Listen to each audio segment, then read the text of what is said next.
স্পেনের বার্সেলোনায় প্রবাসী বাংলাদেশি সিলেটবাসীর মিলন মেলা অনুষ্ঠিত হয়েছে। গ্লোবাল জালালাবাদ অ্যাসোসিয়েশনের আয়োজনে অনুষ্ঠিত তৃতীয় আন্তর্জাতিক জালালাবাদ উৎসবে দাবি ওঠে উন্নয়নের পিছিয়ে থাকা সিলেটের উন্নয়নের কথা। এছাড়া উৎসবে দেয়া হয় 5 জন প্রবাসী বাংলাদেশিকে সামাজিক কাজের স্বীকৃতিস্বরূপ আজীবন সম্মাননা। স্পেনের বার্সেলোনা থেকে আফাদ জনি ও শাহিদুল সুহেদকে সাথে নিয়ে চ্যানেল এস ইউরোপের বিশেষ প্রতিনিধি নুরুল ওয়াহিদের রিপোর্টে দেখুন বিস্তারিত। স্পেনের বার্সেলোনায় অনুষ্ঠিত হল প্রবাসী বাংলাদেশিদের মিলন মেলা। গ্লোবাল জালালাবাদ অ্যাসোসিয়েশনের আয়োজনে অনুষ্ঠিত হয় তৃতীয় আন্তর্জাতিক জালালাবাদ উৎসব।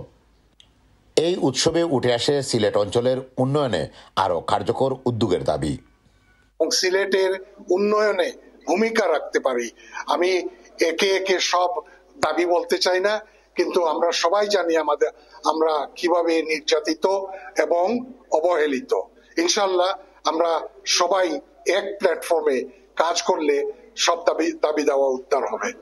অনুষ্ঠানে উপস্থিত ছিলেন বার্সেলোনার honorary councillor Ramon Pedro, Catalonia পার্লামেন্টের সাবেক এমপি মোহাম্মদ সাইব এবং সিটি কাউন্সিলর ইমান পেরা। অনুষ্ঠানের প্রথম পর্বে কমিউনিটিতে অবদানের স্বীকৃতি স্বরূপ স্পেন বাংলা প্রেস ক্লাব ও বিজনেস অ্যাসোসিয়েশনকে সম্মাননা প্রদান করা হয়। গ্লোবাল জালালাবাদ উৎসবের দ্বিতীয় পর্বে সংগঠনের কেন্দ্রীয় সভাপতি মুহিবুর রহমান মুহিব সভাপতিত্ব করেন।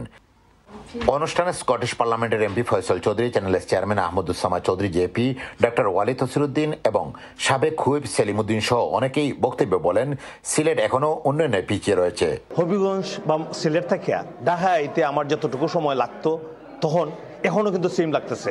এতে ইটস ভেরি ক্লিয়ার যে আমরা বাংলাদেশের যে পলিটিশিয়ান হল আসুন, they are not listening to us. তারা আমরা মেসেজটা তারা আমরা ঠিক মতো পৌঁছাইতে পারি না। যে পলিটিশিয়ান যে আসুক না এখনো, এবার তাদের ম্যান্ডেট দিতে হবে যে সিলেটের জন্য আমাদের সিলেটের যে পলিটিশিয়ান যে আছে ম্যান্ডেট যদি না দেয় ওরা আর স্থান পাবে না। গ্লোবাল জালালাবাদ অ্যাসোসিয়েশনের এই মিলন মেলায় সমাজে বিভিন্ন কাজে অবদানের স্বীকৃতি স্বরূপ ওয়ালিদ হসিরুদ্দিন, কাউন্সিলর শেরওয়ান চৌধুরী এবং মাহমুদ হাসান এমবিকে আজীবন সম্মাননা প্রদান করা হয়। উৎসবে অংশ নিয়ে প্রবাসী বাংলাদেশিরা জানান এমন আয়োজন তাদের হৃদয়ের বন্ধনে আবদ্ধ করে। তারা আয়োজকদের প্রতি কৃতজ্ঞতা জানান এবং ভবিষ্যতে এমন আয়োজন অব্যাহত থাকবে বলে আশা ব্যক্ত করেন।